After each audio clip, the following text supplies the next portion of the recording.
On sent toute la pression là qui, j'allais dire d'un côté la pression qui tombe parce qu'effectivement lancer le départ de ce 160 km après de multiples péripéties pour arriver à pouvoir le sortir, c'est un grand soulagement.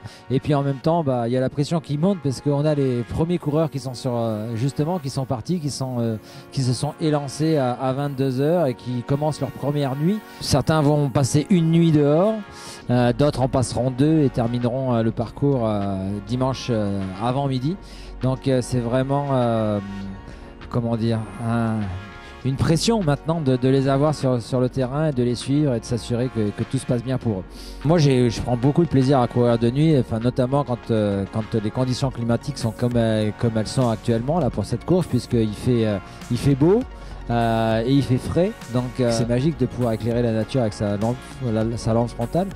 Mais c'est vrai qu'il faut un peu de préparation parce que pour limiter l'appréhension de poser ses pieds sur les cailloux dans la nuit, il faut quand même s'entraîner un petit peu avant parce que quand on a un dossard sur le ventre, on a toujours un peu plus de pression, on a toujours un peu plus peur de mal faire.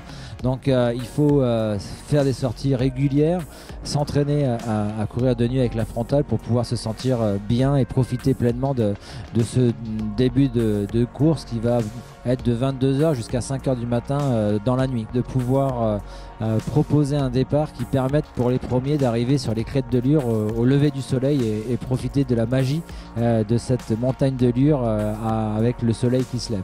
Donc c'était vraiment ça en fait ce qui nous a poussé à changer l'heure du départ et c'est pas une décision anodine puisque du coup c'est deux nuits que les coureurs peuvent passer dehors. C'est un peu plus de 1500 inscrits sur toutes les courses proposées, donc 8 courses adultes et 4 courses enfants. Et puis on a surtout 71 départements représentés, 19 nationalités présentes. Donc on est très très content de pouvoir avoir un événement qui rassemble autant de contrées différentes et de pouvoir partager le pays de Forcalquier, montagne de Lure avec le plus grand nombre.